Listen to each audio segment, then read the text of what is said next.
Good morning, everybody. Can you hear me? Great.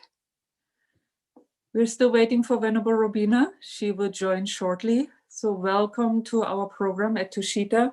I'm actually not at Tushita, but we all imagine we're all around the world.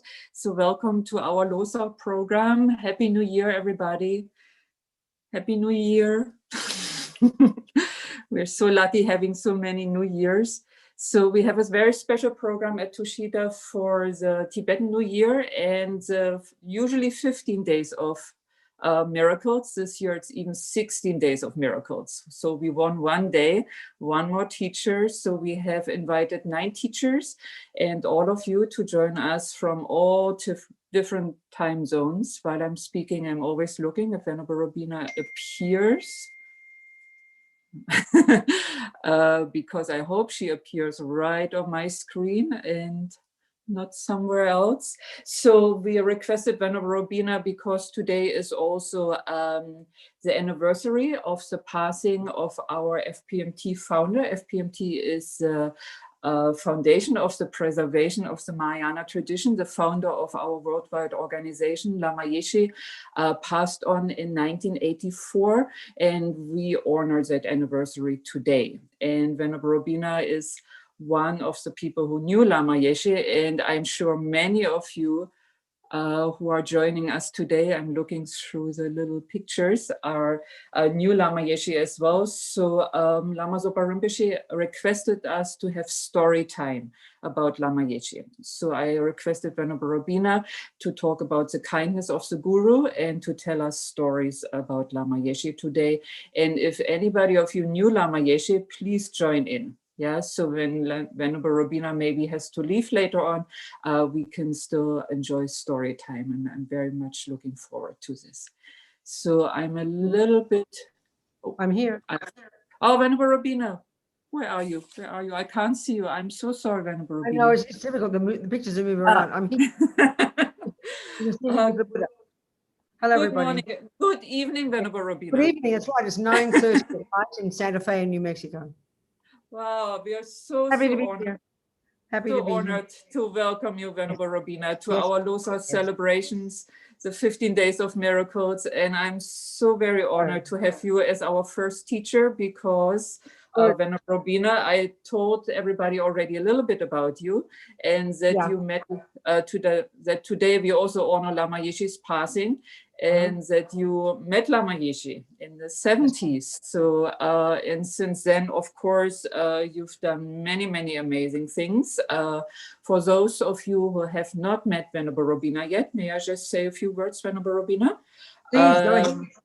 Yes, so Venerable Robina met Lama Yeshe in the 70s. Before that, maybe Venerable Robina would share with us, she was a Catholic, a very devoted Catholic, always yearning to be with God, I remember, and then became a radical feminist, a radical lesbian, Black Panther, whatever there is to be radical about. And then she went out of options and met Lama Yeshe. I think there is a very nice story of when Venerable Robina was training in martial arts. She was, somebody drove over your foot, Venerable Robina, and then you could. So she had to lie down, which, if you know Venerable Robina, is a rare thing. So then she rested a little bit in one of our Dharma centers, which, well, didn't exist yet, I guess, and then met Lama Yeshe. And Lama Yeshe was the first man Venerable Robina listened to. That's true. That actually is true. It is very true. Yes. And so then, since then, Venerable Robina has worked tirelessly for the last over 40 years, 45 years, as the editorial director of wisdom publications of Mandala magazine, founded the Liberation Prison Project. It's an amazing project taking care of prisoners in America, Australia, and all around the world. So if you wanted to look more into that, and has taught around FPMT centers since the 80s. So Zooming, even before Zoom existed, Zooming around the world, covering all 5 continents every year. It's amazing when you see Venerable Robina's travel plans, 50 countries a year. And now we are so welcome to welcome Venerable Robina on Zoom. Thank you, Venerable Nun. So kind. Happy to see you. Happy to be here. Happy to be at Tushita. My first retreat was at Tushita. It was my Tara retreat and then a Vajrasattva retreat at Tushita. Yeah.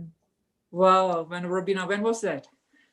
No, I became a nun in February 78, and then I did a Tara retreat in March, and I took my Getzel vows in Tushita in March with Lama Yeshe and other lamas, and then I did my Vajrasattva retreat in the summer that year, 78. 78. Yes. Many of us were not alive yet. I was, but I'm looking in the audience. I know. We're so happy. I know when you're younger, and I remember my grandmother talking about things about the years before I was born. It just seems so weird, you know. So we won't go on about that. Anyway, happy to be here. So thank you so much for having me. Thank you, Venerable Courtin. You do an amazing job at Tushita all these years. It's wonderful. So happy. Venerable Robina, can we offer you some looser offerings? Absolutely. Thank you. Totally delighted. Thank you so much. How wonderful. Could I request you to offer a mandala with us, because with your beautiful voice, I would.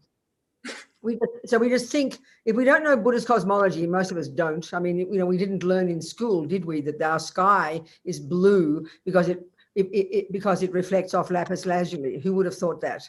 But never mind, if we don't know Buddhist cosmology, we know our own world. And so basically offering a mandala is a wonderful practice. It just means using your creative imagination, imagining all the marvelous things that beings use on this planet and piling them up and requesting the Buddha for a teaching. So we imagine here we are right here now with Buddha. We visualize Buddha is here, and Buddha of course is here if we understand what Buddha is, and we request. So whatever the words I'm going to say, some of it is going to be the Dharma, obviously. So we imagine requesting this teaching from the Buddha.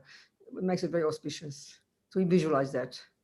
Saji perki jugshing metog tramri rablingji ni de genpadi sange jingdu mikte ulwagi drokonam dag jingla chapashok. Hidam Guru Ratna Mandala Kam Niryatayami. Okay. Thank you so much, Venerable Robina. So I'm gonna talk about Lama, am I? Talk about the Guru and Lama. Is that the plan? That's it? Yes. Yes. Okay. Well, I mean, I can only, you see, in a way, it's always feeling a bit strange talking about the Guru, because in the end, you're talking about yourself. You're talking about your own experience of the Guru. So it's always half the time about you're the central player in it, which is a bit embarrassing, really. But all you can do is that. I mean, it's very hard for me to sit like Lama Zopa Rinpoche does and just wax eloquent for hours about the qualities of gurus. I mean, I find I can't quite do that, you know. So I have to make it personal. It's the only thing I can do, you know. So Courtin was right in the way she described my life, sort of roughly in the right order. I was brought up a Catholic in Melbourne, in Australia, one of 7 children. I was the second. And somehow from the very beginning, you know, as soon as I went to Mass, it was so clear to me. As soon as I went to Mass, it was like a revelation. I knew that was my job, you know, to be a priest, of course. I didn't have any thought to be the altar boy. I wanted to be the boss. It was very clear. I was going to be the priest, you know, very clear for me. And of course, everybody laughed when I announced I'd go to be the priest. But because I wasn't a boy. And I mean, I think I must have been so young because intellectually I couldn't comprehend it. I just knew it was my job. It was very clear. So from that time, I mean, on the one hand, I was kind of the most rebellious, proud, you know, angry, wretched child. I mean, wretched is a bit extreme, but I was very angry and volatile. And we had this family. My mother and father were so busy having 8 babies in about 9 years, and we were poor. So it was like a really intense kind of environment, you know, 7 human beings in a fairly small place. They had babies so quickly that we had to share beds. And so I mean, having a very volatile personality and being quite a bit of a bully, I mean, because my own experience was being sort of completely overwhelmed by all these human beings around. I never felt I had any space. But at the same time, I loved God. I was in love with God and Our Lady and the saints, and I always read their stories and the biographies. And I assumed everybody thought this. I didn't talk about it. But, you know, I'd go to mass. I go every morning on my bicycle, drive off to mass. I knew the mass in Latin. And then anyway, but at the same time, it's very odd when I remember it, at the same time, simultaneously, I was extremely naughty. So when I was 12 or 13, and it was the time of Elvis Presley, that was about, you know, I was born in 1944, so that's 1956 or 7 or 8. I was about 13 or 14, 13, I think, and completely obsessed with being like Elvis. And I had this, I took my mother's high heels, her lipstick, her earrings, and I remember trying to seduce the greengrocer's son. So I was walking up and down the main road in Robina. But at the same time, I was in love with God. These two parts of me, I don't know how they lived together, but they did. So my mother completely freaked out, and she sent me to live at school. It was a boarding school, so I lived there as well as. So then I was completely in love with God, went to mass 7 mornings a week, completely wanted to be a nun, on my knees begging my mother at the age of 13, I think, at the same time as being naughty. It's very curious. I wanted to be like Saint Therese of Lisieux, this little Carmelite nun who kind of completely suffered for God. I even would, you know, when I'd go to do my prayers at night, I would kneel on the bed and I'd put my head on a hairbrush. I would try to suffer for God. I wasn't very brave, of course. And I'd only have one blanket in the winter. I wasn't very brave. It didn't last long. But I was so full of all this yearning and idealism, you know, at the same time as being naughty. It's very curious. So anyway, roughly speaking, by the time I was 15, I discovered Black American music. It blew my mind. It opened me up to a whole new world. I mean, Melbourne was completely white. I only knew Catholics, white people and Catholics. That's about it for my life. And suddenly it opened my whole world up to the kind of the way of seeing the world working. And I was always having this yearning to understand the world, why is there suffering, you know, blah, blah, blah. So by the time I was 19, it was time to say hello. I mean, goodbye God, basically. Hello, boys. And I remember I never had guilt. It was rather a waste of time, you know. So, and then for 10 years, I think I went through this very intense experience, went to London. I was studying classical music with my mother, singing, and she was hoping I'd become an opera singer. And I went to London to continue, but I gave it all up and became this raging hippie, then a raging communist, and then involved in black politics and then feminist politics. In a sense, really, literally I wasn't articulating it like that, but looking for a way to understand the world, to understand suffering, what makes everything tick. So then I found myself wanting something spiritual again. And this is when I literally had a car accident and I was doing Kung Fu, karate. And I felt I'd found my path with karate, because I'm a bit fanatic. So I was studying 6 days a week, training 6 days a week, no space for anything else. And some kind fellow called Bill Bright, I always convinced it was Lama Yeshe because I was going in the wrong direction. He stopped me in my tracks by running over my foot. So I was devastated. Then I saw a poster. And the name on the poster said Lama Yeshe. And until this day, I was always convinced that I'd heard his name before. But of course I hadn't. That's how karma works. That's how karma works, you know. So I always kind of joked that, I mean, this is the way the bodhisattvas work. They do tricky things to get you. And I was going in the wrong direction. I had to stop in my tracks. So I saw this poster and then I thought, well, of course I'll go to this course. It was about the second or third, it was 1976. So the third course in Australia, an intensive kind of Courtin style, you know, 1 month intensive Lam Rim with Lama Zopa. But it was Lama Yeshe's name that grabbed me, you know. So I couldn't do it. I had no job and my foot was broken, couldn't do my karate. So I thought, okay, I'd go. And that's how I met the Lamas, you know.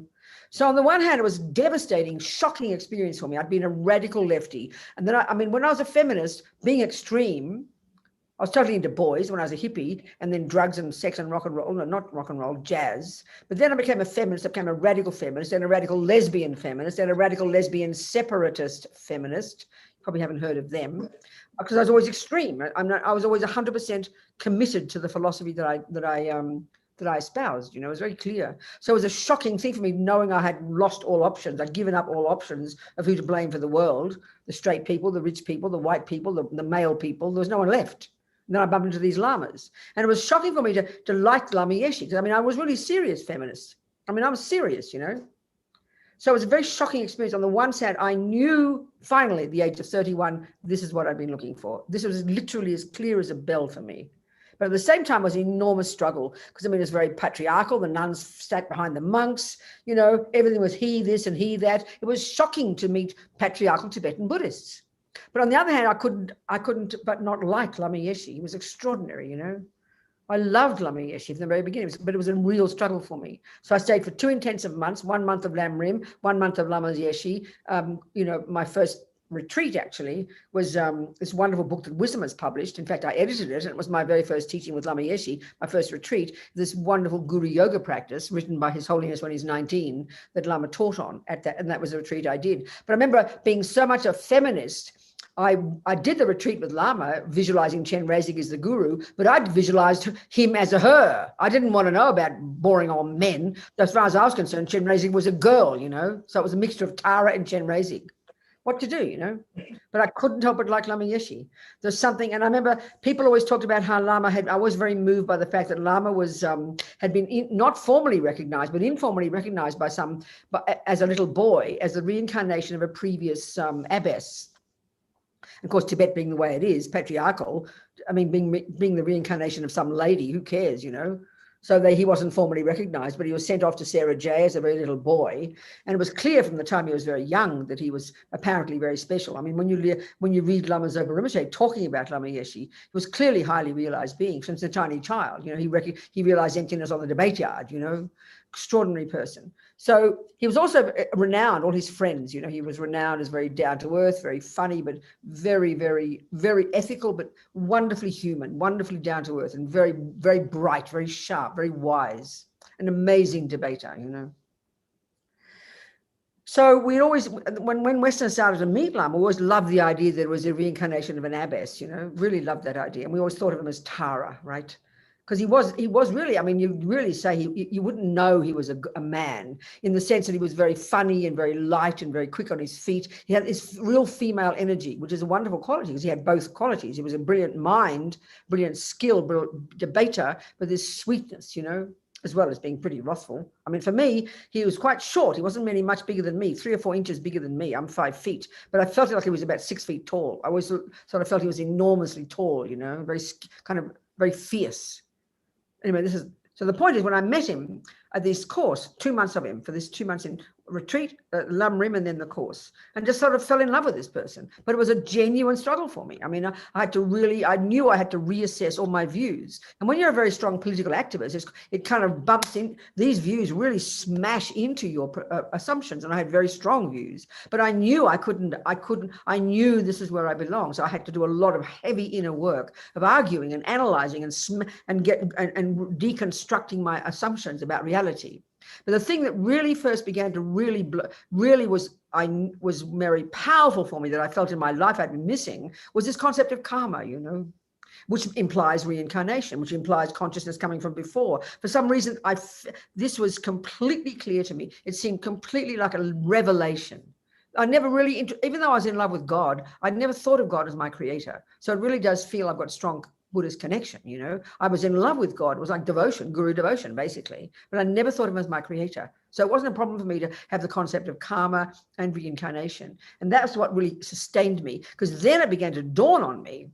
Yes, I am female. Yes, the men are the cause. I mean, you know, men are over the universe, over the world, have been the boss, and indeed are the cause of a lot of suffering and cause of wars. I mean, you know, I always joke and say that people are afraid of going out at night because they're scared of being attacked. Well, you're not worried about a woman attacking you. It's always men. But I find this very interesting, by the way. I've been a white man many times, so don't get personal. I'm not being personal here, okay? That's what struck me back then. I've been a man countless times. I've been female countless times. That was the thing that sustained me. I was going to make a joke here, that somehow these days, especially in America now, always the world, the default meaning of a person is a white man, or in most cultures it's a man, isn't it? It's just the way the world is. But it's only now in America, they're now discovering this group of people called white men, who are these terrorists who's running, but they didn't have a label before. You had black people, you had female troublemakers, black troublemakers, Asian troublemakers, but suddenly they're realizing the people they considered the normal default person, white men, they're now the troublemakers. So they're discovering for the first time. I think it's very fascinating. Being an old political activist, you'll understand my point. So anyways, that's a joke. But when I heard the teachings, that's what blew my mind. Yes, I am female. And yes, I've suffered in terms of being female. And yes, women suffer unbelievably in terms of being female. But when I realized that I've been a boy and a girl and a cat and a dog in countless lives, it changed everything, you know. Then I realized I had to take responsibility. And that's the key point that I always get from the teachings on karma, if we hear them properly, that we are the boss. As His Holiness calls it, self-creation. It's incredible. Self-creation. We create ourselves. We bring our own stuff with us. The materialist philosophical view looks into the past, but it's the past of mummy, daddy, grandma, and the monkeys, isn't it? So that's why we blame them. Buddha looks into the past, but hey, whose past? Your own. That's the radical difference. So then you bring your own stuff. This was the thing that immediately I heard. I didn't remember many of Rinpoche's weird teachings about the Lam Rim. I had no idea what he was talking about, but this blew my mind. And this is the essence of the Buddhist view, you know. But Lama always blew my mind. Somehow this, you know, Lama Zopa would sit in this intensive 1 month Lam Rim teaching, and I didn't understand most of what he said. I understood his words, but not the concepts. And then this person would come along in the evenings, and I just kind of sigh with relief, because whatever Lama said made sense. He had this extraordinary ability, and I really think it's quite remarkable. And I'm seeing this all the more because I've been editing Lama's teaching since the 80s, you know, since the 70s, 80s. And when I read Lama's words, when he started in the mid 70s, late 60s, early 70s, it was so astonishing. It was like he was born a modern hippie. I mean, it was so astonishing, Lama's grasp of modern people's minds. It was, I can't, even now when I edit him, I'm in tears. It is so unbelievably unusual. It was utterly effortless to him to talk and like we talk, modern people. At that time, it was hippies, you know. I mean, it's astonishing when you hear Tibetan lamas classically teach and how they're taught in the monasteries and how they look. It literally is still medieval. It's straight out of Tsongkhapa. They talk like that. Nothing much has changed, which is marvelous because the lineages are there. But Lama just somehow knew. And what was amazing was he had terrible grammar. I mean, when you read his transcripts, it was like this kind of this unbelievably chaotic words, but it was astonishing he got the meaning. I remember one time, talking to one man, he's dead now, called Gene Smith, an American scholar who learned Tibetan in the 60s. It was his lamas, and he went, and then he was hired. He lived in India, and lived in India for 40 years. It was amazing. He was hired by the American Library of Congress to search for and keep and gather Tibetan texts, because the Library of Congress tries to gather every book on the planet or something. I don't know what it is, but it shows the karma that Americans have. It's very interesting. I'll tell you a story later about that. So Gene told me that he was a friend of Zena, who was Lama Yeshe's and Lama Zopa's first Western student, mid-60s. And he was a friend of hers. And he saw Zena and he met the Lamas in Darjeeling in the mid-60s. And he said even then he could not believe this. Lama's English then was insane, like non-existent. But he had this remarkable ability, as Jean said, just to communicate in a modern way. I don't think you can stress the importance of that enough when you read traditional Tibetan teachings. The way they present things, you know. Lama was incredible in that way. When I edit his teachings, like I said, the last one I did was his Mahamudra book, came out last year. He taught that in 82. It's extraordinary how he chooses the words. He just knew automatically. I mean, for example, in Buddhist literature, you know perfectly well, the one word that's ever used to refer to all the neurotic states of mind, anger and attachment and the rest, the word is affliction. It's across the board. His Holiness uses it. Every Tibetan uses it. It's the translation of the Tibetan, and that's the translation of the Sanskrit. Well, Lama never used the word. He automatically just knew it was an arcane, ridiculous word. We don't use it in our daily life. You don't say, oh, I've got an affliction today. It's like a joke. He just knew that. And in fact, I identified, and in the preface, I pointed this out, at least 21 synonyms that Lama mostly has made up in his incredible effort to communicate with modern people in English the meaning of Buddha's words. There's no one like him in this way. It was just absolutely remarkable, you know. I never get over it. When I edit his teachings, I just can't believe when I hear his voice and I checking the transcription, the effort he made, the unbelievable effort he made to communicate. It just blows your mind, you know, unbelievable. That's the main quality of Lama that I can never, ever stress enough. And so because of that, I mean, people who knew him, I know for a fact, I think I would not have been ready to, Lama Yeshe, eventually after that 2 months, I knew he was my teacher. I couldn't say the words. I didn't know the words yet. It wasn't quite clear, but I did take refuge with him, you know. But I knew if Lama Zopa only had been there, I don't think the karma could have ripened. My mind wasn't ready for Lama Zopa. And in fact, it took me 10 years to recognize Lama Zopa as my guru. I knew Lama Yeshe eventually was, and I'll tell you about that. But it took me 10 years. I had a dream, actually. Anyway, never mind. With Lama Yeshe first, I took refuge. I just felt this was my path. But I was still a radical feminist and living with my radical feminist lesbian friends in Melbourne, went back to live there, but did some practice every day and just thought about this, you know, thought about Lama. And gradually after 6 months, the penny dropped. I said to myself, oh, he's my Lama, you know. And I remember telling one of my sisters, this is in 1976, 77. I mean, the idea of having a guru was a revolting idea. It was really weird then, you know, like you were strange. And I said to one of my sisters, Polly, I've got a guru, but don't tell anybody, you know. I just felt somehow Lama. So then I went back to Copan that year. I mean, went back to Chenrezig again that year. And then that's when I connected with him as my teacher. But the thing, and I'll talk about Lama Zopa in a minute, about how I didn't recognize him. But anyway, I don't think without Lama Yeshe, I don't think I was ready for Lama Zopa. Like I said, it took me 10 years.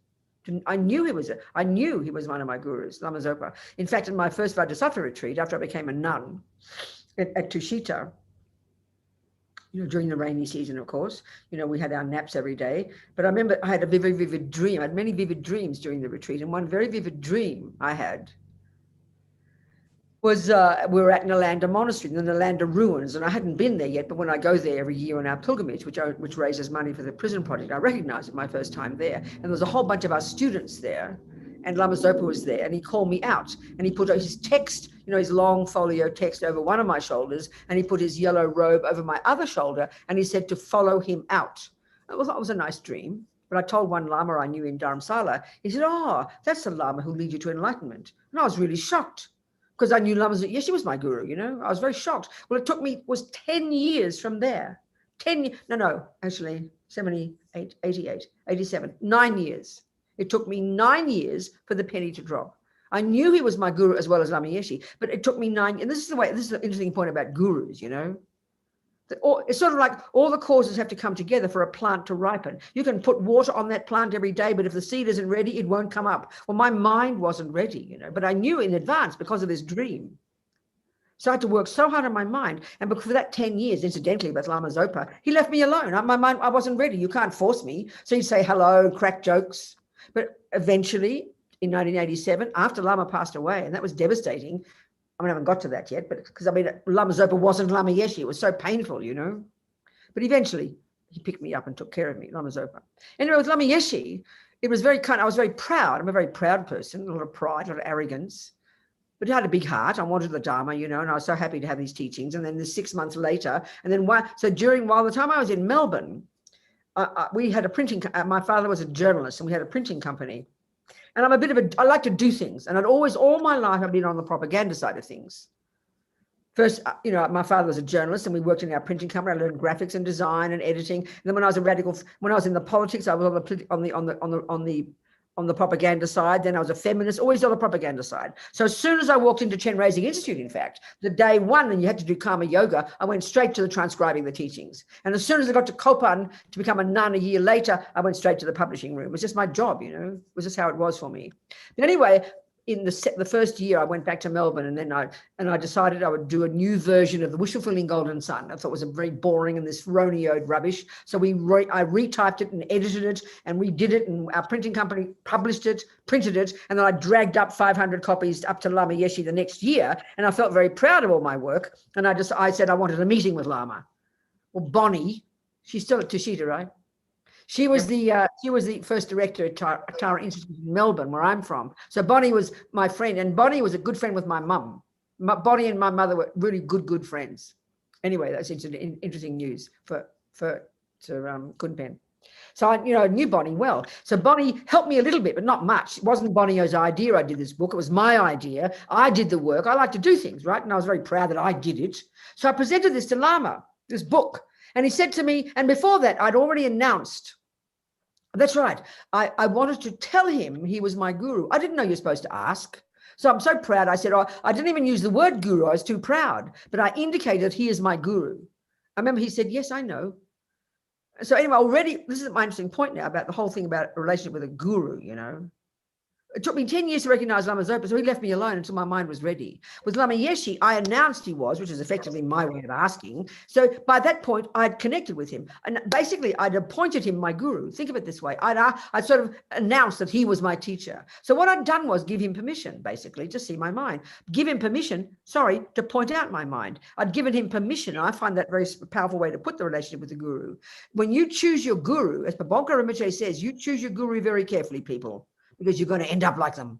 I found that so powerful. It's my favorite quote from Pabonka Rinpoche. So I'd chosen my guru. I find it very important to talk this way, not be, oh, I'm a little girl and there's all the guru there, do what the guru wants. This wrong idea we have about guru devotion. So wrong, you know. It's a very powerful relationship. And you come from a very powerful place. You decide who your guru is, and they won't touch you until you're ready. So I showed Lama I was ready. So he started showing me my mind. So I presented this book to him, and he said, oh, thank you for helping my nun, for helping Bonnie. And I said to myself, excuse me, she helped me. I mean, it was so shocking to me. And this was the beginning of Lama Yeshe showing me my mind. That's their job. And I gave him permission. So it started from there and it never stopped. And it was like terrifying. You know, and this is the thing is, I didn't want to meditate. I thought meditating was stupid, sitting down with my eyes closed, keeping still. What a dumb idea. I didn't want to study the Dharma. I didn't know what that meant. I just wanted to do things, you know. So anyway, soon I went to Courtin that year, and then asked Lama if I could be a nun. And kept sort of checking my watch. When am I going to be a nun, Lama, you know? And then he sent me to Lama Zopa to get ordained. Losar, my 43rd anniversary on the 9th of February. But 9th of February in Copan, that's right, 2 days ago. So 3 days ago for you guys in India. So I remember I asked Lama Yeshe if I could be a nun. It was just a sort of a given I was going to be a nun. It was obvious, you know, because that was when I met the Lamas. And finally, the year before, I realized this is the kind of nun I wanted to be. Of course it was. And by that point, I'd given up drugs, given up sex with boys, given up sex with girls, given up cigarettes, given up alcohol. What else was there? Never wanted babies, never wanted to be married. What a dumb idea. So it was sort of, I fell into it. It was just natural next step was to be this nun, you know. And so at Copan, I asked Lama, can I be a nun, please? I was in the publishing room every day, typing all the prayers. And so he agreed. And then he sent me to Lama Zopa on Losar, 3 a.m. Venerable Elizabeth in France helped me get my robes. And I felt a bit offended it wasn't Lama Yeshe, because I liked Lama Zopa, but he wasn't my guru. But I'll never forget, he was so kind. And the scissors didn't work. I remember that. They cut your hair, you know. And then Lama Zopa did a drawing of my name with a little bee above it, a little bird or a bee, extracting the essence from a flower. And he gave me my name, Tubten Kunsel. Anyway, I saw Lama in the kitchen that day. And I said, did you choose my name, Lama? And he said, oh, no, Rinpoche's qualified. Because, I mean, as far as I was concerned, Lama was my guru, you know. So anyway, whatever. So Lama Yeshe, intense. For me, it was always intense. I was scared of him. He always felt like a 6 feet tall, like I said, always only 2 inches bigger than me. But I remember, but I loved going to his teachings. Every time he talked, I would sigh with relief. Every word makes sense, you know. You felt relieved. You felt like, thank God, it makes sense. And you felt it was possible. That's the incredible power of Lama Yeshe that still sustains me, and from editing his books as well. This is what I think is so powerful, because when you just hear the teachings classically presented, you can't see the light at the end of the tunnel, but Lama shows you it's possible. He showed us it's possible. And we need that, because we don't have this kind of big long-term vision, you know. He showed us it's possible. That for me is the most sublime gift, you know. He makes you optimistic. He makes you enthusiastic. That's his incredible skill. Until the day he died, he was like that, you know. So, but the thing with me with the Lama, when you choose your Lama, you choose carefully. I love that phrase. I love that quote from Paponka. That's my favorite sentence in his entire book. He said it bluntly. Choose your guru very carefully. You are going to end up like them. That's powerful, you know. And for me, the point is, you know, we have these wrong conceptions about guru. We're so stupid and attachment and wishy-washy, rubbish ideas. But it's so clear. And that was the thing about my relationship with Lama. I wanted the Dharma. I wanted to work on my mind. I mightn't have wanted to sit in my bottom. I mightn't want to study whatever that meant. I wanted to do something. But I wanted to work on my mind. That always made sense to me. I wanted to understand my mind. So Lama could see that. He's not stupid. So that's exactly what he did from day one. Uncompromisingly showed me my mind, you know. He was ruthless, wrathful, but I was utterly grateful, you know. He showed me my mind. That first meeting, I'd never thought of the word pride. I didn't even recognize it for years. But that almost the first thing he said was exactly what my mind needed. I was shocked. What do you mean she helped me? You know, what do you mean, thank you for helping my nun? And that was the point, that I always wanted in my life to help people. I was always a helper. But I think they have the kind of helper that sits behind the shepherd, and then the other ones who lead the way. I'm unapologetically one of those. I don't pretend otherwise. I have to lead the way. And I'm happy to help, but you've got to do what I want, please. So I always wanted to be this way. It's like how it is. But Lama had to show me. So the biggest learning then was, because as soon as I got to Copan, I completely felt like I'd found it was like my whole life had been an apprenticeship for then beginning to work with the publishing. I'd always been on, like I said, the propaganda side, jobs always to do with words my whole life. And I'd done all this background of printing and graphics and design. It was like I'd worked in publishing before that in England. It was like in heaven. I felt this was my job. Dr. Nick had started it in Copan, doing these rodeoed things, and then there was this big publishing room. And I just went there, sat there all day, typing all the prayers. It was like heaven. I was in heaven. And then Nick said, asked me if I'd worked for Wisdom for 1 year. And I said, well, why is he asking me? It's my job. It's obvious. It's my job. Of course I will. I was just so heavenly. So becoming a nun and then doing the work for Wisdom was just logical. That was my life. I was in bliss, But then I did my Vajrasattva retreat.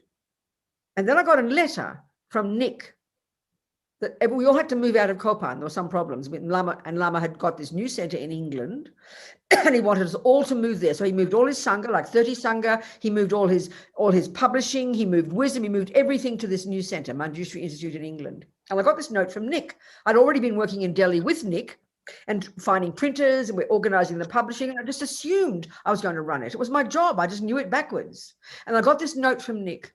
And he told me that Lama had told him to stay in Delhi, and I had to go to this new center in England where he was sending Wisdom, and he wanted Robina to be the secretary.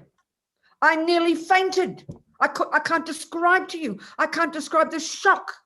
And I said to him, myself, in my mind, I said to myself, poor Lama doesn't understand. And I mean it, because I had all the qualities. I'm not trying to be arrogant. It was my life. I was prepared for it. You understand, people? I was completely shocked. But way back in my mind, I knew Lama knew what he was doing. I'd committed myself to him. So I trusted him. But it was like hell. I got to the center. I took over this man. Oh, that's right. I don't want to be too, I can't be, who's Tenzin Pema? Who's Tupten Pema? Who's Tupten Pema? Who are you? Who's Tupten Pema? Kunpen. I don't know. Venerable Robina. Anyway. Tupten Pema. Maybe unmute yourself. What? Hello, Venerable Robina. Anyway, never mind. I'm just trying to, I'm not trying to, I may be, is he Tibetan? I don't want to shock Tibetans because I'm so rude. No, I'm not Tibetan. Oh, who are you not? What are you? Singapore. Oh, good on you, girl. You're okay. You're used to ordinary, crazy white people then. It's okay. Anyway, listen, this is just trying to show the power of the guru and my decision to choose this person as my guru, and therefore my commitment to do, because he knew my mind. So he pushed me to a limit. So I'll never forget these. And then in this letter from Nick, Robina will be the secretary, there was this name of a Tibetan name of an American man who Lama had pointed to be the director. And all I know is I wanted to rip this man from limb to limb. I wanted to throw his body organs to the dog. I can't describe the rage in my mind because I thought Lama was out of his brain, but I knew I had no choice. I knew Lama knew what he was doing, but it was such a struggle. And I'm not joking, you people. I know I sound like a terrible example of a nun, but please hear me. It was naked to me. So I was seeing my pride and my anger and all the other delusions, jealousy as well, out of control. And this was Lama Yeshe's skill. I would have won. I would have run an excellent publishing company. It was my skill, but that was not what I had to learn. And this is what I found so outrageous about all the lamas. Over the years, I used to blow my mind when I'd see the people Lama would appoint to be directors. And this guy patently wasn't qualified. He was this hippie trippy monk. He spent his time in his meditation. He didn't know a thing. I thought Lama was out of his brain.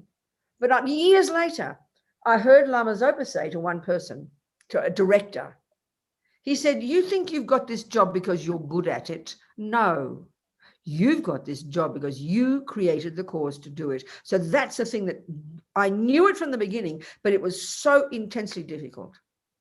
So in other words, the lamas want you to work on your mind. They want a publishing company to happen. They want a center to happen, but the bigger job is to practice Dharma. If you get a center as well, that's a bonus. So Lama Yeshe from day one, and the kindness of these lamas, but that's the point about me choosing him and being confident to trust him. Because if you just follow attachment and choose a lama because she looks so cute, or he must be a Buddha, and then he looks wrong at you and you sue him, which is what happens every day now, then you're just pathetic, you know. It's got nothing to do with attachment. It's to do with having some logical analysis of this person, recognizing their qualities, seeing their reputation, and then committing. Why? Because I wanted to learn Dharma. I wanted to learn Dharma. I use this example in my own life when I was doing Kung Fu. I realized when I did years and years and years before that, not too many years, I'd been living in, when I was a feminist, I lived in New York and I did karate. And the dojo I chose was a women's dojo because I wanted that. But the teacher was crummy, but I didn't know that. I studied for 1 year. I didn't know she was a bad teacher because I didn't do my due diligence. So then I went to Melbourne to continue studying karate, and I chose the same school. And then the guy, I said I was in the green belts or the whatever it was, you know, and he saw me doing karate and he said, I'm sorry, Robina, you got to go back to the white belts. I was really offended. But then I learned for the first time in my life why you need a teacher. I'd chosen the wrong teacher. It was very powerful for me. So then years later, when I was in London working for Wisdom, I was a nun, and I did Kung Fu. It was the same thing. Mr. Lee was my teacher, but I checked him. He was a good teacher. I checked the kids he taught. And when and this is just Kung Fu. And so he also could see I wanted his Kung Fu. I went 6 days a week to train. He pushed me to the limit. He would scream at me. I didn't want to sue him. He knew I wanted his Kung Fu, but by my very obvious evidence that I was wanted so hard, I'd come every day to class. Lama could see I wanted the Dharma. So he pushed me to the limit. He pushed me. He was intense, but it was exactly the right way. I would not have learned otherwise. So I had to learn to work on my mind. I only went crazy. I was out of my brain. I can't tell you. I was terrible. I throw teapots at this guy. I hated this fellow when I heard his name first. I'm not trying to be making you nervous. But I mean, it was just so clear. But I knew Lama had me by the scruff of my neck and he couldn't let go. So I am so utterly grateful. Without a guru, how would I know? When we just follow attachment, you follow your own delusions. No wonder we get lost in life, you know. And it's got nothing to do with being weak. Oh, yes, Lama, 3 bags full Lama. No. Lama Yeshe, it's the way Lama Yeshe said too about the guru. The Buddha, he says, Buddha is dead. So the Four Noble Truths will only be real for you when you hear it from the mouth of a person whom you have chosen to be the Buddha for you, the Lama. That's the guru, you know. So you can't do without. It's not possible. It's impossible. I mean, this is uncharted territory to try and become a Buddha. Who wants to work on their mind? Who wants to see their delusions? Nobody. We can't see our delusions because we're so caught up in attachment. So the only person who's going to show you delusions is your guru. And that's what Lama Yeshe did from my first meeting. Blew my mind, you know, and I persevered. Even though I've been a troublemaker. I'm a troublemaker. People think I'm a troublemaker.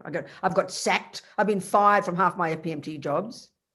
I don't always say I'm the bad person, but sometimes I'm happy to be the bad person, what to do. But I never give up. I want to work on my mind. I try to practice Dharma. I try to have guru devotion. I do not criticize my Vajra brothers and sisters. I never criticize my Vajra brothers and sisters. One of the worst mistakes we all make. The biggest cause of disharmony is criticizing your Vajra brothers and sisters. I do not do that. Anyway, blah, blah, blah. I'm talking about me now, aren't I? But it's the power of the Lama, you know. And the good quality Lama, I tell you, Lama Yeshe, no question. So I think you should ask me some questions. I'm just talking about myself here. But it's about Lama Yeshe, you know, the power of Lama Yeshe, and how fortunate that I fell into his lap. My first Buddhist teaching was from Lama Yeshe. I fell into his lap like a miracle, you know. I'm so grateful. So go on, ask me some questions. I think it's best. We have a question from Nivita. Thank you, Venerable Robina. Thank you so much. Very inspiring. Good. Nivita, are you there? You want to unmute yourself? Nivita? Where are you? Can't see you.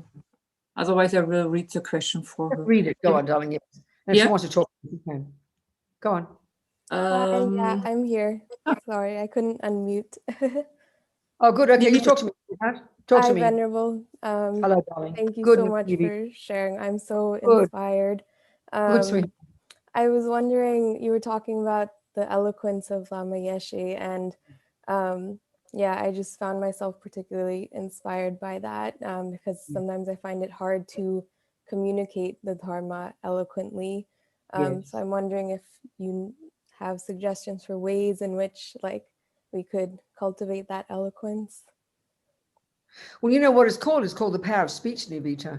This is the most important gift of the Buddha. And this is something that I think in our culture we don't pay much attention to. We don't pay much attention to speech. You know, in our world, we think I can say what I like. We really don't feel, and because we don't have a view of consequences, we don't have a view of cause and effect. So we don't think speech matters. But this is very powerful, you know, that the power of speech is what Lama Yeshe had.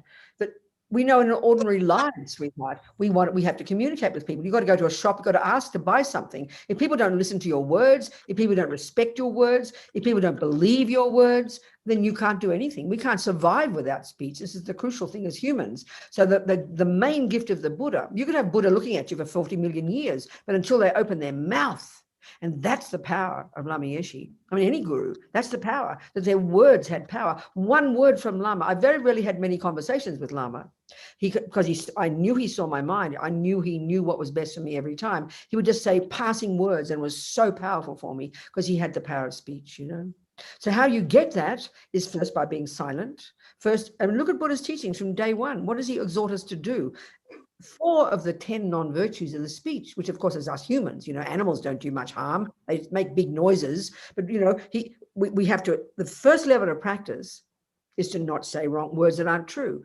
Do not say words that are just meaningless rubbish. Do not use abusive language, and don't speak, and especially this one. And I think in all the Dharma centers, this is one of our worst crimes, and the cause of so much suffering is the speaking bad things about our Vajra brothers and sisters behind backs. But even in general, in our families and our organizations, this is our favorite activity, talking behind backs, you know. Even if we mightn't be very volatile with our speech, even though we mightn't be abusive to other people, when we're talking behind backs, we love to express bad things about people. And this is something I'll never, so before I go further, I'll answer your points more, but I'll never forget this. When this center in England, Manjushri Institute, they broke away from the FPMT. The Lama there, who's one of my Lamas, so I'm not criticizing, Geshe Kazan Gyatso, I took initiation from him, but he took this center. And at that time, this is a terrible, one of my worst experiences of my life was, you know, in the early 80s, this was like being in a war zone. I'll never forget it as long as I live. Lama Zopa told us at that time, this big schism in this big center, this amazing center of Lama Yeshe's, this big schism, where many of the students followed the other Geshe and took the center. Lama Zopa said to us at the time, and it blew my mind, he said, this is the result of breaking your 3rd root tantric vow, speaking the faults of your Vajra brothers and sisters. So I mean, look at the, you know, it's like, look at the things in the Gelug tradition now. I don't know if you know about this, Navita, saying to other people, are you part of the centers, darling? You're a Buddhist? Navita?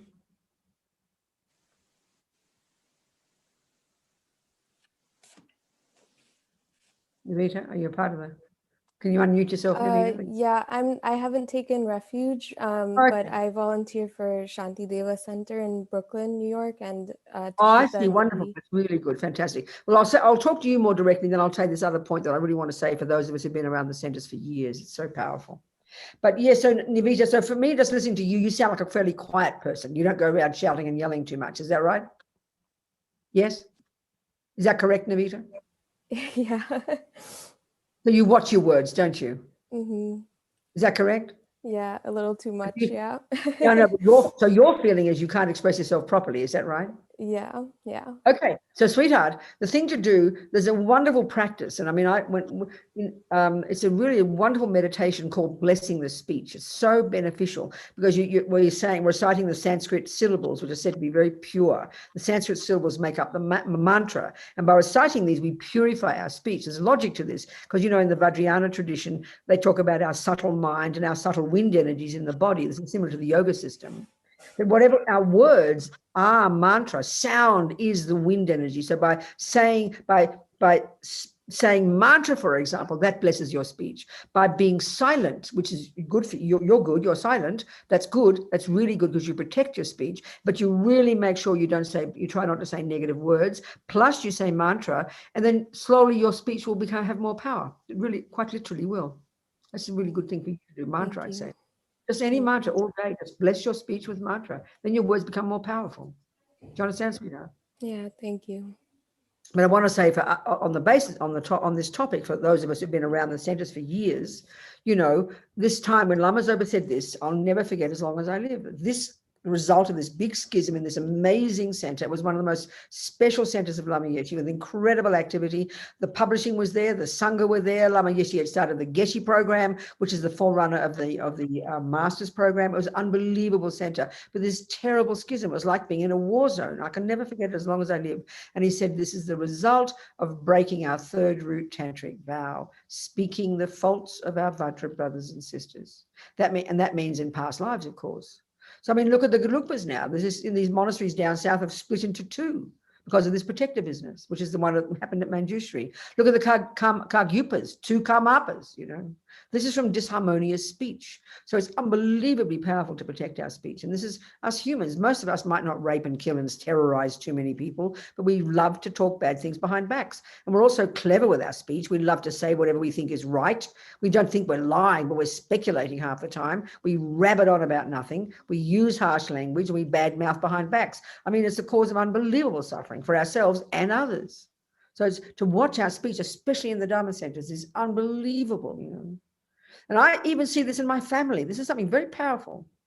When I was here, I'm here in Santa Fe, and Charmaine, the director of the center here, she offered me her house, and she heard me on FaceTime talking to my sisters. And she was really astonished at how kind we were to each other, how sweet with our words. Well, I mean, there are 7 of us. Believe me, we used to fight all the time, like all families, you know, and have dramas and fight and speak words out to each other. But the last 20 plus years or more, I would say, we're very close in age, 7 of us. We're all between 70 and 80, the 7 of us, you know, one died. So over the last 10 years or something, there's this unspoken agreement between us that we never say bad things about each other to each other, which was the commonest thing in families, and we never discuss things we don't agree with when we're together. So that means we are, and even actively making effort to rejoice in each other, to be kind, but also sincere, not just pretending. I mean, Charmaine was really surprised how we talk to each other because we've cultivated the last 20 years. And I can't describe the difference. There's no burdens. You don't carry this burden of hurt that Polly said this and Janet said that. And then you fight and you have to forgive each other. It's so painful, the suffering we have from speech, you know. And this is something that you can see with Lama Zopa. He never opens his mouth saying one negative word. It's only praise. It's only rejoicing. It's incredible practice. I cannot stress it enough, to control our speech. It transforms you. It makes your mind peaceful. But even just in my family, I can see the radical change, you know, genuine harmony between us, genuine affection, really praising each other. We used to be so, you know, jealous, very intense, 7 kids in a family, you know. Now, unbelievable, so special, I can't tell you. And the Dharma centers is the same, unbelievable. And it helps your own mind, you become more peaceful. But this is what I got with these lamas, for sure, absolutely for sure. So what else? Kunpen, is there another? Mahesh, I've seen Mahesh this morning already. I saw your picture, you were early. Mahesh, are you there? You want to ask it directly? Maheshi, are you there? Unmute yourself. I've seen his picture. Did you hear? You said the question. Yes. Yes.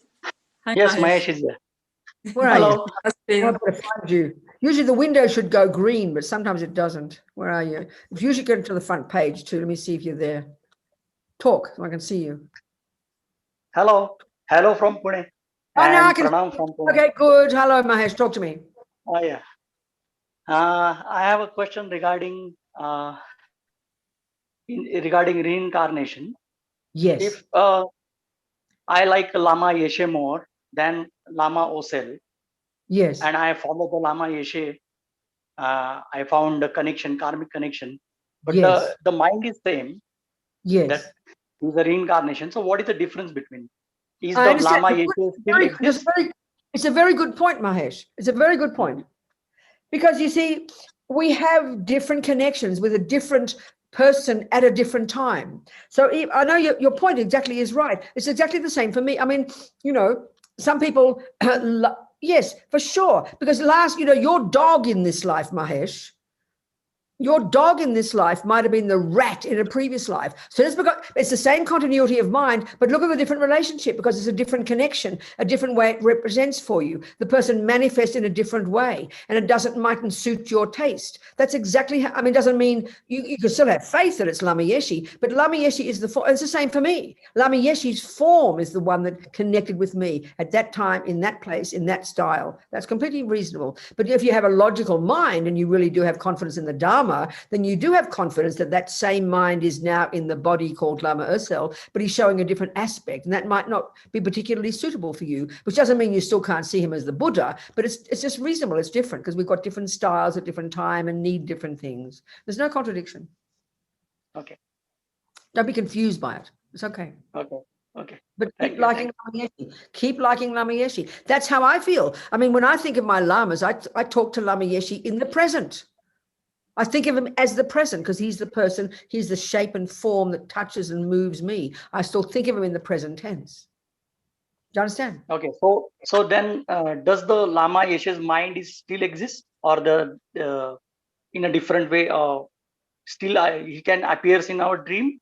What's our? Of course, that's still Lama Yeshe's mind, but if he appears to you as Lama Yeshe, it's because that form works for you. That's due to your karma that you see him in that form. It's the same mind. It's the same mind. But that form makes sense to you. Do you understand? Okay. Good. Good. Thank you. Thank you. Keep Lama Yeshe in your heart. Okay. Yes. Good. Yes, Good. Good. What else, Courtin? Tanvi. Tanvi, are you here? Can you unmute yourself? Tanvi has a question. Good. Okay. Please tell me your question. Tanvi, are you here? Can you unmute yourself? Otherwise, I ask a question for yours. Tanvi is not connected right now. Oh, she's not connected. Then I will read the question. You ask the question. Hello, I read this very popular book about Buddhism, and I found it very profound and beautiful, one of the best I've ever read. Then I recommended it to a friend who pointed out that the author was accused of sexual abuse and assault by multiple students. All this was covered up for decades. I don't know how to think about these teachings in him. If a person so invested and apparently sincere can do this, and that he is supposedly the reincarnation of a very realized teacher, it really leaves me bewildered, and it has caused me a bit of a crisis in my faith. Please give me some perspective. I really understand. I really understand, yes. It's not an easy topic, so I have to, let's try and explain it. This is not easy at all, especially when it comes to sexual abuse, which is a very intense topic on this planet, you know. So all I can do is tell you my own experience with the particular Lama called Geshe Gyaltsang Gyatso, who is the one I mentioned before, who took, this is a fact, this is not an opinion, this is a fact, who took Lama Yeshe's center, and then now it's the main center for his new tradition. He broke away from his holiness. He's gone against his holiness in his, and he's now, his organization is called the New Kadampa Tradition. So now, when I was at Manjushri Institute, he was the resident Lama. He was one of my teachers. I took initiation from him, which means I committed to him as one of my gurus. I made a decision to see him as the Buddha for me. I made that decision. I checked up on his reputation. I checked on his teachings. So I decided he was one of my gurus. So I took an empowerment. Now, if you've taken empowerment in the highest, this is especially in the highest Yoga Tantra, which is in the highest level of the teachings, this is a hard teaching. It's a very hard one, you know. But when we understand, okay, the key is we have to understand what a Buddha is. Buddha is the word we use to refer to this person behind me, which is the body of Shakyamuni Buddha, this person who lived on the planet 2,500 years ago. But the actual word Buddha refers to the unmanifest, all-knowing, all-compassionate, pervasive consciousness that's fully developed. This is the point of all being a Buddhist, is to become, each one of us to become a Buddha. When we are a Buddha, we've removed all delusions. We no longer need bodies. We no longer need rebirth. Our mind pervades the universe. It is totally wise, sees the universe as it is, sees the minds of all beings, has infinite compassion, and has infinite power to benefit sentient beings as long as time exists. That's a Buddha. And Buddhism says Mahayana Buddhism says every single one of us has that potential. Okay. This is really hard because if we haven't studied the teachings, this is just too mystical for us. So this is the Mahayana view, okay? So the Mahayana view, by the time you've done the first stages of practice and you've removed all your delusions and you've stopped harming sentient beings and you've completely purified your mind and you could easily by this point have achieved liberation from suffering, which means you don't need to be reborn. You've cut delusions, you've cut the I, you've realized emptiness, and then but you want to be reborn because you want to benefit sentient beings and you become a bodhisattva. So even the lowest level bodhisattva can manifest their mind in 100 different bodies simultaneously to be of benefit to others. The teachings are unbelievable, but we have to read them and think about them because it sounds like mystical. It sounds like science fiction to us. And by the time you become a Buddha, you're infinitely powerful. You can manifest in countless bodies throughout the universe. But the key point is this. The holy beings, the Buddhas, even the bodhisattvas have such incredible compassion to benefit sentient beings that because they no longer have any ego, they no longer have any delusion. So it's not possible to create negative karma. They've got incredible clairvoyance and wisdom. So they will do whatever's beneficial for a sentient being, including do negative things. You've got to, if we haven't studied the Bodhisattva teachings, this is not possible to comprehend, which is why it's such a complicated topic. We've got to understand that this is a possibility. So these amazing Bodhisattvas and Buddhas, they do whatever is necessary for life after life after life to be of benefit to sentient beings. They talk about using peaceful methods, using wrathful methods, using all kinds of methods, because they've got long-term view in mind, thousands of lifetimes, and they need to hook sentient beings to guide us to enlightenment. So when we have that understanding from studying the teachings that a person who is a Buddha can manifest in a body and do what looks like negative things. It's very hard for us to understand this. From the ordinary point of view of the Western world, this is an insane idea. From ordinary world point of view, this is an insane concept. So until we've studied these teachings, we've got to it's hard to think this is possible, but we've got to understand the Buddhist teachings. This is a possibility. So then there's even a simple example. We love to read it in the books. We love to read these stories in the books, okay? We read about Milarepa, this amazing, great Tibetan yogi 1,000 years ago or whatever. And his guru, who was his guru? Marpa or somebody, wasn't it? Marpa? Nod. Yes, okay. Marpa. So Marpa could see that he's been a heavy duty guide, killed many people. He needed a lot of purification. So Marpa treated him very roughly. So maybe Marpa didn't abuse him sexually, which is what we're talking, but he abused him. He was rough with him. But look at my experience. Lama Yeshe would shout at me. Please see my point. He didn't sexually abuse me, but he shouted at me. Now that's called abuse. If a normal person shouts at you, you can sue them. But I knew Lama Yeshe was a holy being. I trusted Lama Yeshe, knew my mind, and only had compassion and only did what was most beneficial for my mind. So that's manageable. We can manage that. Even my Kung Fu teacher shouted, and I didn't take it as abuse. I knew he cared for me. But to think of, as soon as we say the word sexual abuse, Now, go back to the example of Geshe Kelsang Gyatso.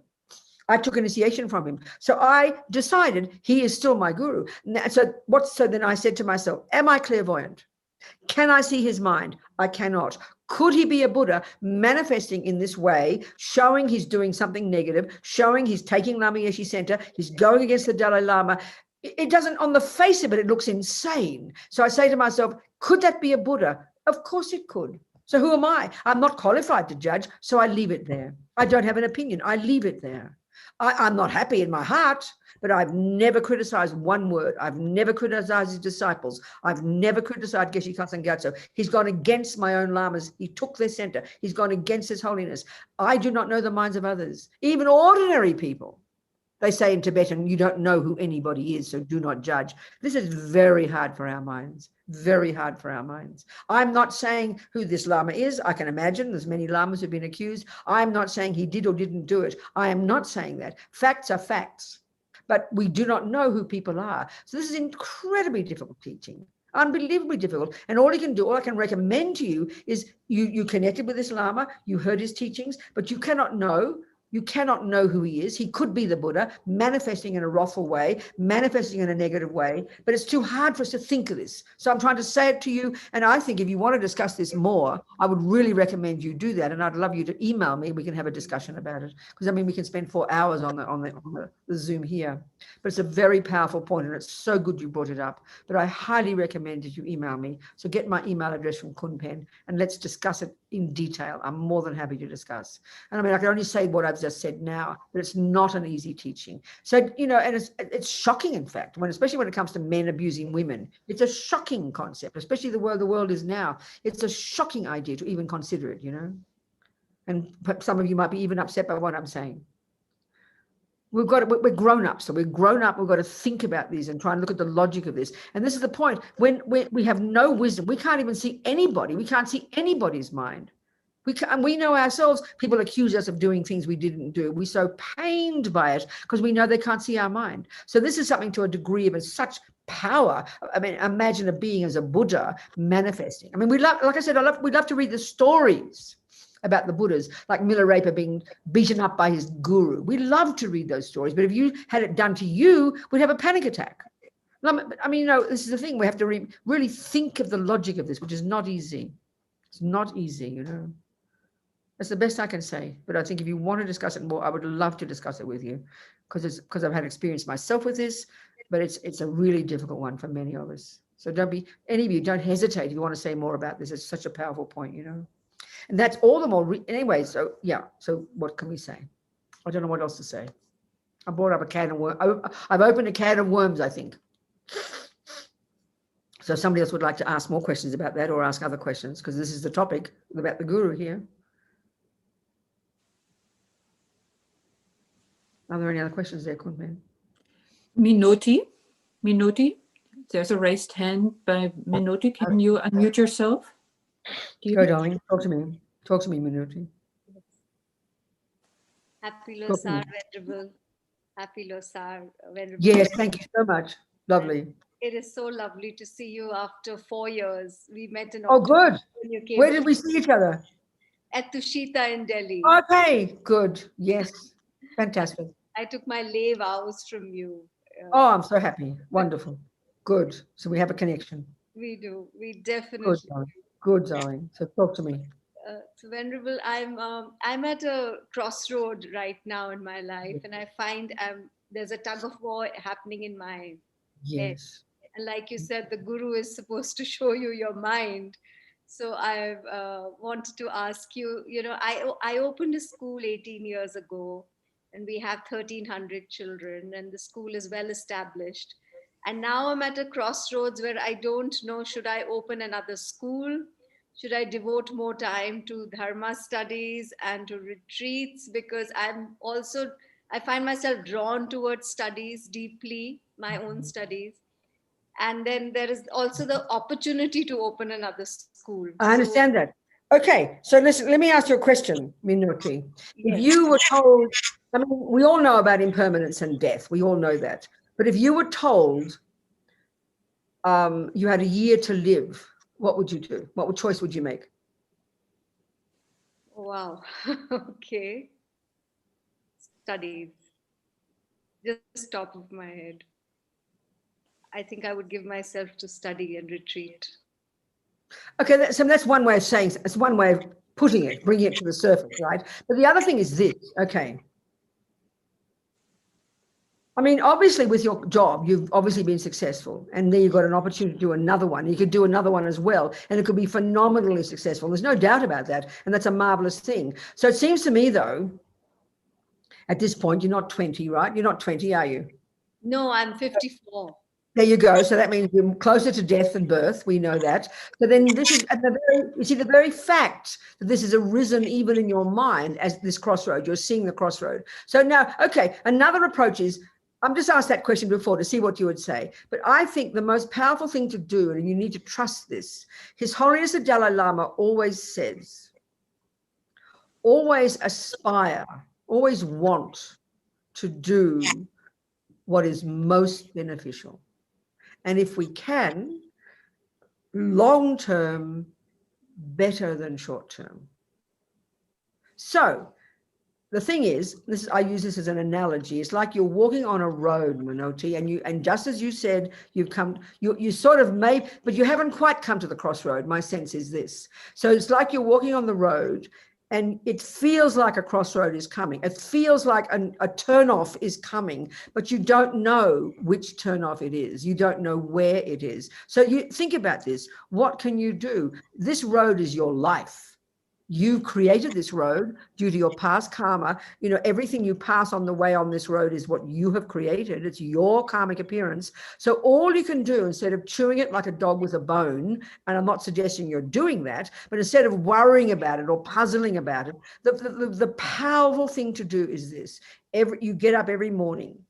And today you are exactly where you are on this road. You're there with your family, your husband, the job, whatever's in front of you, you do it. But when you practice in the morning and throughout the day, you continually say, may I do what is most beneficial. That's not even just for the big turnoff. That's even for whether I should go to a movie, whether I should eat a meal. Always try to do what's most beneficial. That's what bodhicitta means. And you just get used to this thought, may I do what's most beneficial. A person rings you up for dinner, may I do what's most beneficial. It's a powerful concept, and it will guide you. It will guide you to make the right choice when you think it'll always be it should be the best decision, and the best decision is always the long term. So whichever decision it is that will enable you to become a Buddha as quickly as possible. And that doesn't mean it's not to make another school. It doesn't mean it's not that. So don't speculate about it.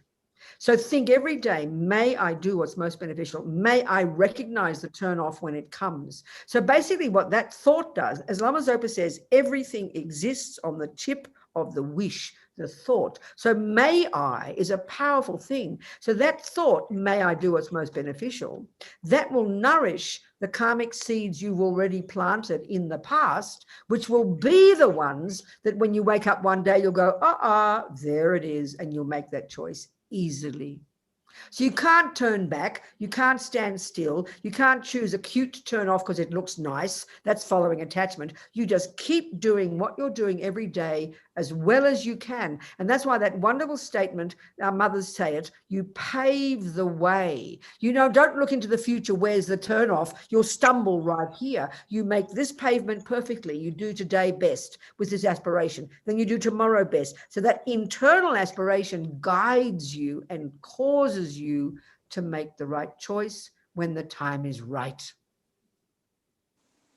What do you think? Thank you. Thank you. I think you... And you will make the right choice, and you'll make the tough choices as well, because it'll be the right thing to do. You'll trust it. But that aspiration is so amazing, what His Holiness said. Always aspire to do what's most beneficial, and you have it in your heart. And long-term better than short-term. So you'll go straight to enlightenment, baby. You won't get lost on a turn-off. I promise. You're right. I don't want it to be attachment. I don't want it. That's right. And that doesn't mean it will that doesn't mean it won't be the school, and it doesn't mean it will be the school. And you've got to be prepared to do whatever is right, even if it's a tough choice. And when you have that aspiration every day, you will do the right thing when the time comes. Don't rush it. All right? Thank you so much. All right, and darling. please Good. visit India again. Please come. Oh, I want to. As soon as they allow us to come, I'll come. Please, please. Thank You you. know. Thank you, Sima. Kunpen, what else is there? That was great advice for all of us. Thank you, Venerable. Yes. Ashish, are you there? Could you unmute yourself and ask your question? Ashish? Good, Ashish, go.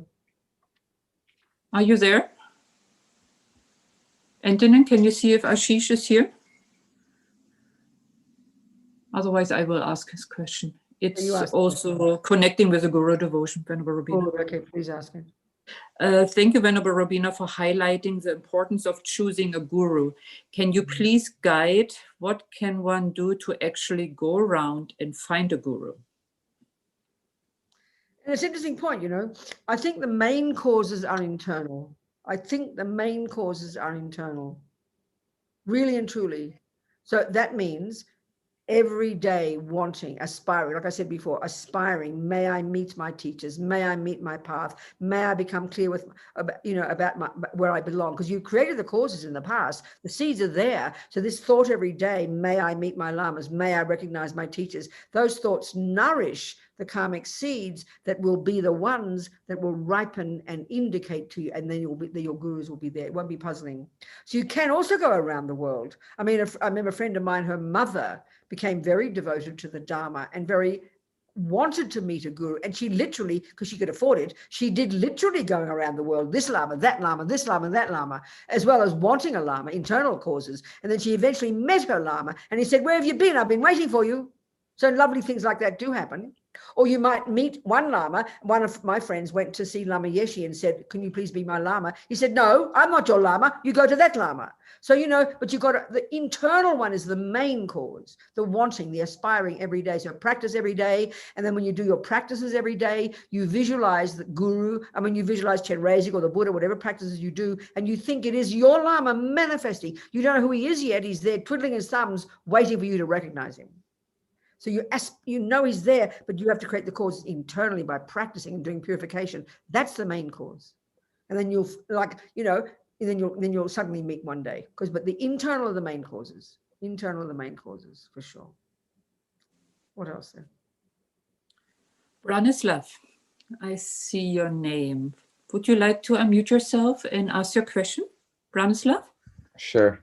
Hello, Venerable Robina. Hello Thank there. you for this amazing teaching. So you explained how different teachers have different styles of teaching, and sometimes they're they appear to us harsh, and they give like a hard feedback. But in today's society, it's a little bit difficult to understand what exactly is a harsh speech, and it's one of the non-virtuous acts. So my question is, how can you recognize that that your speech is harsh? Because I feel like in a lot of cultures, like there is extensive sugar coating which needs to be added to a lot of things that you say, because otherwise it could be perceived that it hurts people's feelings, and therefore but the way you teach, it's so valuable that it's just straight words, and I'm not sure how to make that distinction, how to understand what you're saying. Who's teaching what? What are you saying? I'm sorry. Again, I'll try again. So when I listen to your teaching, it's on me personally. Yes, your person. No, I'm very rough. It's true. Exactly. It's true. But it is true. But the thing is, and I know I've got to be careful though, because some people are very upset by it. I've hurt so many people. I've had feedback. People have complained about me because they feel I'm being very abusive. So this is interesting, because I mean, even when I'm not, so I've got to be extra careful. So I can't guarantee. Even if I speak softly, I can't guarantee people are going to like me. You have to know that. So that's why I've got to practice every day and be very sincere, as well as be very natural. And I mean, many people tell me they like the straightforwardness, but if somebody's, for example, a teaching recently when it was about karma, and in fact, it was about sexual abuse. One person freaked out completely and felt that, that I was saying that they were the blame for their own suffering. So it depends on if they're a sensitive person, but you don't even have to be speaking loudly for a sensitive person to be upset. I mean, Lama Zopa Rinpoche is a holy being. He upsets people. So you can't guarantee, but all I can do personally is try to do my best and apologize absolutely if people are hurt by me, because I mean, I can be very rough. It's also true. So it's difficult. That's my nature, but I never want to hurt. Absolutely. So then it's really, but I mean, for you to judge somebody else's speech is quite difficult, isn't it? I mean, it's hard for me. That's why I'm talking now. It's hard for us to judge anybody else. So it's up to whether, if you respond to a person who speaks directly and that's good for you, well, that's enough, isn't it? That's good for you. But it's very hard. I mean, this is also where now, Branislav, forgetting about the teachers or anybody, but from our own point of view, our own practice has to be not looking at the mind of the other person, but to look at our own mind. Forget teachers now. That we know that's our practice, because we're always getting people hurt us and upset us and not believe us and be mean to us. That's life, isn't it? So our practice is not to judge whether they're being harsh. Our practice is to work on our mind. I'm not talking as a teacher now, I'm just talking as each other. That's our real Dharma practice, because we do not know. I mean, we know ourselves. If you wake up one morning, you're feeling particularly sensitive, and the person in the shop, you might think they're being really rude to you, but she wasn't being rude at all. We know that. It's a very interdependent scenario, isn't it? So from our point of view as practitioners, we absolutely have to look into our minds and see it as practice. I see. And we can allow ourselves in that case to be straightforward, right? So I didn't understand that point. What do you mean by that? Can we in that case like allow ourselves to be straightforward, or we should always like think of what other people might perceive, like the way they might perceive our speech? There's two things, Branislav. This is why we have to understand that the process of the teachings, the Lam Rim, is this very gradual way of working. So the very first levels of practice, we all know it's called the lower scope. I like to call it junior school, is, there's no discussion about working on our minds yet. It's controlling our body and speech. So we can really control our body and speech and don't lie and don't steal and don't harm and don't kill and don't abuse people. That's our first level of practice. So that's controlling the negative speech, because that's speech that's coming from a delusion. So if you're coming all the time from a very virtuous place, you might sound strong, but you're really meaning well. But we all know, so that's wisdom. The wisdom wing is learning to control your body, your speech, and your mind. And that's your main concern. So you refrain from harming and stealing and lying to others. But then as we, as we get more, we progress and start to get onto the compassion wing, we then have the thought to want to be a benefit to others. So all we can do is adjust ourselves. Even if you're speaking to a 3-year-old, immediately you have to be aware of what the 3-year-old likes. If you're speaking to an old person, you have to adjust yourself. So that's just called common sense. That's called wisdom. That's called compassion, adjusting your behavior for the person in front of you. So some people who are my friends, I can yell and shout and, they laugh, but somebody else, I've got to be so gentle. So we've got to use common sense, and that's beginning to get compassion. You just got to adjust yourself. But if we're so overwhelmed by our own I need to talk, we're going to blast and make a mess of everything, So the wisdom is controlling our body, speech, and mind, getting some clarity. Then there's adjusting ourselves for others. That's compassion. That's compassion, Branislav. Great. Thinking I'm allowed to say what I like, Real compassion is you adjust yourself to that person. Absolutely. That's called compassion. Absolutely. That's not sugarcoating. It's called compassion. And it's wisdom. Is what works for that person. Do you understand? I do. Thank you so much. Fantastic. Thank you so much. What else, people? Nayan, I can see your name. Nayan, would you like to unmute yourself and ask your question directly? Hello, Venerable. Yes. Talk to me, Doctor. Good morning and happy Lasar. We met at Tushita in 2017, October. It's very lovely. Good. It's lovely to be with you again. Yes. My question is about how did you change your relationship with your siblings? You said that you were experiencing a lot of jealousy as children. Well, as children, it's fairly natural, isn't it? You kind of compete with each other, and I mean, we had a very strong bond. We were very loving to each other. We loved each other very much, but we had all these extra things that families have. We gossiped behind our backs. We fought with each other. We criticized each other. We were mean to each other, even though we did love each other. That's what sustained us. But as we got older, I think partly because of my own practice, and then another sister who really made an effort. Somehow it was just because I think also all my family have a lot of virtue, a lot of ethics, good ethics, We're all very different, but they've got all grounded in very good ethics. Without that, it would be difficult. So I think just by giving example, so we'd make an effort two of us would make an effort not to say bad words, and then the others would catch it. So we were able to influence each other, I would say. Now, that doesn't mean some families will do that. Some families will just keep criticizing, and you can't stop them. We didn't tell each other to stop. We didn't agree to it. It was just we picked it up from each other, starting with a couple of us, I would say. But we've all got good qualities. We've all got genuine ethics and really do love each other. So it was quite fascinating to see the process. It's very fascinating. But you got to start with the self, Very right. So essentially, it has to be reciprocal as well. We can't say one no, person. you can't. No, you can't expect it. You can't. No, I see what you, ideally it would be nice to be reciprocal, and that's what it is with us. But you have to start yourself. You can't expect the others to ever do it. You've got to decide never to say bad words. You've got to decide not to fight. You've got to decide to be generous and kind and praise your family. And then you will give example. That's how it worked with us. And so each of us, because we're good people, we picked it up from each other. Your sisters and brothers might never pick it up, but don't expect it to be reciprocal. That'll never happen. It might not happen, but you show the way. Don't be like Pollyanna. Don't be all goody-goody, but just make an effort to never criticize behind backs, never to say, even if the others are doing it, don't say anything, you know, and never fight, never talk about things you don't agree with. Just those two things. It's profound. You start it and you might be surprised. Thank you. Understand, darling? Thank you. Seeing something so simple, but I see it in my family. It's amazing, you know, really. And but I admire all my family, good people.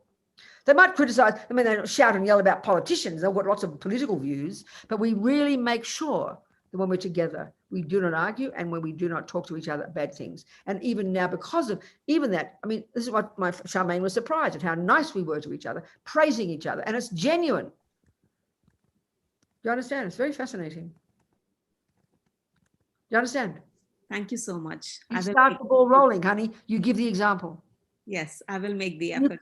And make the effort to consciously praise yourself, to praise each other. Don't just, you know, often with families, there is this rivalry, but consciously praise each other. Thank each other. You start it. You start it. You might be surprised. Thank you understand? Good, darling. Thank you so much. What else is there? There's a question from Needy. Needy, yes, could you unmute yourself, Needy? Yes, thank you. Good, darling. Talk to me. Thank you for talking about thinking what is good for us, what is beneficial long term. And my question is about me, long term. And I think the only long term goal I might have is to make myself a better person, because I feel I am not, and that I need to work a lot on myself. So I want to know, is that escaping or is that being in the present? Why would wanting to be a better person escaping? What do you mean by that? That's very confusing. Because I am not thinking about things I can do or how I can contribute to life and contribute to my own life too. Okay, when you say you want to be a better person, what do you mean by that? Just give me some qualities you'd like to cultivate that you feel you don't have now. I think more courage, more okay, more compassion. Okay, all right. I understand, darling. I understand you now. So are you, I mean, I'm not saying you should be, but are you practicing Buddhism? Do you like Buddhism? I mean, what's the story for you? Where does it fit in your life? I've done a few retreats and I have a daily practice too. Okay, good. Okay. So let me just see the way I love this analogy about the whole path to enlightenment. You can talk about it as they say, a bird needs two wings, Nidhi, wisdom and compassion. So compassion wing is the point. That means, you know, the great bodhisattvas completely gone beyond ego. They're able to be beneficial in whatever way is necessary. They're full of their wish to be a benefit to others. They do, whether it's their being a mother, whether they're a monk, whatever it might be, they're there to serve others. But compassion isn't enough, as His Holiness says. We've got to have wisdom. So that's not a grand thing. Wisdom wing work is all the work of working on yourself, having a daily practice, controlling your body, living in vows, doing purification, working on your mind, seeing your limitations and growing yourself. That's the wisdom wing. So that's the part of the work you must do, which turns you into a wiser, more self-confident, more joyful, less neurotic, less deluded, less depressed person. That's the benefit of practice, sweetheart. And then on the basis of this, you're able to see others more clearly, and then you can be even a more marvelous person by also benefiting others. So we need both wings, and we do them both together. So the more you work on your mind, the less fearful you are, the less attached you are, the less angry or jealous, the more kind you can be to others. So we've got to do both. So the inner part is the wisdom wing, and we must do that job. So turning yourself into a marvelous person is exactly what that job is. It sometimes sounds very punitive. You got to give up attachment and give up anger and give up depression. It sounds very brutal, but that's really what the practice is. So you become more kind, more self-conscious, more self-confident, more courageous, more direct, more clear. This is what we all have the potential for, sweetheart. So keep working on that. This is not escaping. It's called practice. It's wonderful. Are we making sense? Thank you. And then however you express that, that's up to your characteristics. You can be an architect, you can be a mother, you can be a multimillionaire. You use your skills to then be of use to the world based upon you becoming this better, wiser, more courageous person. Once on the Bodhisattva path, there's no limitation with what you can do.